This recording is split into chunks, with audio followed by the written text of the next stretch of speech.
तुम सोचते हो कि शहर की सबसे छोटी स्नैक शॉप सिर्फ चिप्स और समोसे बेचती है। अगर मैं कहूँ कि वहाँ पर रात के 12 बजे डरावनी हंसी गूंजती है, लेकिन शॉप बिल्कुल खाली होती है। क्या तुम यकीन करोगे? आज मैं तुम्हें वो सच बताऊंगा जिसने मेरी जिंदगी हमेशा के लिए बदल दी। आदित्य एक 19 साल का लड़का जो पढ़ाई करते करते एक स्नैक शॉप में काम करता है। शहर के सबसे भीड़ वाली मार्केट में ये शॉप हमेशा भरी रहती है। चमचमाती दुकान, कलरफुल पैकेट्स और एक प्यारी सी स्नैक्स फ्राई करने की स्मेल। लेकिन शॉप के पीछे एक पुराना स्टोरेज रूम है जो 10 साल से बंद है। स्टाफ और पुराने कस्टमर्स कहते थे रात के बाद उस स्टोरेज रूम में कभी भी मत जाना, वहाँ कुछ ठीक नहीं है। आदित्य को बचपन से ही हॉरर और मिस्टीरियस कहानी सुनना पसंद है। जब उसने ये बात सुनी तो उसके मन में जिज्ञासा पैदा हो गई। एक रात आदित्य देर रात तक शॉप बंद कर रहा था। रात के करीब 12 बजे के आसपास उसने उस स्टोरेज रूम में से अजीब सी आवाजें सुनी, हल्की सी डरावनी हंसी और चिप्स के पैकेट्स गिरने की आवाज। उसने सोचा कि ये मेरा वहम तो नहीं हो सकता, मुझे खुद जाकर देखना होगा। दोस्तों ने कहा कि तू पागल हो गया है क्या, रात को वहाँ पर कोई नहीं जाता। लेकिन आदित्य ने हंसते हुए कहा, अगर सच और झूठ का पता करना है तो मुझे खुद जाकर देखना होगा। आदित्य फ्लैशलाइट लेकर स्टोरेज रूम की तरफ बढ़ा। डोर पर जंग लगा हुआ था, चैन लूज हो रही थी, फ्लोर पर चिप्स का पैकेट पड़ा हुआ था, मानो किसी ने बिल्कुल अभी अभी खोला हो। हवा इतनी ठंडी चल रही थी कि उसके बाल खड़े हो गए। जैसे ही उसने दरवाजा खोला, उसके सामने एक पुराना रास्ता आ गया। टेबल पर पुराने स्नैक्स के पैकेट फटे हुए और वहाँ पर एक खराब तेल की स्मेल आ रही थी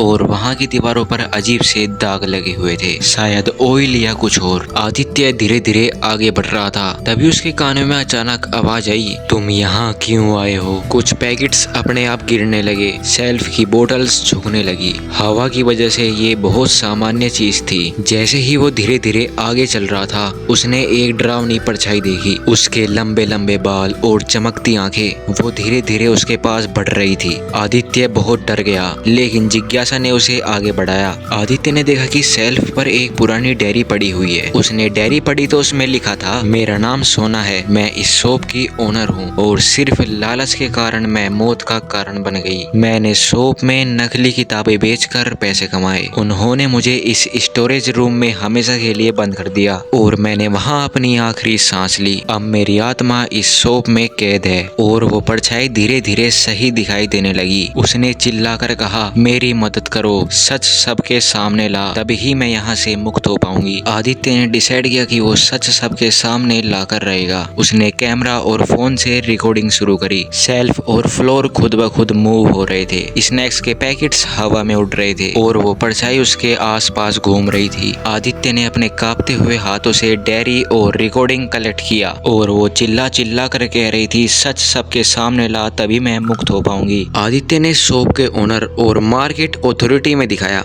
इन्वेस्टिगेशन में पता चला कि शॉप ओनर ने पिछले कई सालों तक इलीगल पार्टीज की थी। शॉप का पिछला विंग सील किया गया। वो परछाई वहां पर आखिरी बार दिखाई थी। उसकी आंखों में अलग ही मुस्कान थी। उसने आदित्य को कहा, धन्यवाद, अब मैं मुक्त हूँ। आदित्य अब बिल्कुल बदल चुका था। उसने जाना कि स्नैक शॉप सिर्फ अच्छी और सुंदर दिखने के लिए नहीं होती, कुछ जगहें काफी डरावनी होती है जहाँ पर निगेटिविटी होती है। आदित्य ने डिसाइड किया कि वो आज के बाद कभी भी ऐसी जगहों पर नहीं जाएगा। आज भी वहाँ के मार्केट स्टाफ्स कहते हैं, अगर किसी ने शॉप में से डरावनी हंसी या चिल्लाने की आवाजें सुनी तो वहाँ पर कभी भी मत जाओ, वहाँ पर आत्माएं कैद है। लेकिन आदित्य ने जो देखा, जो रिकॉर्ड किया, वो सच अब दुनिया के सामने है। अगर आपको भी कभी ऐसी डरावनी स्नैक शॉप मिले तो क्या आप उससे खाना लेना पसंद करेंगे?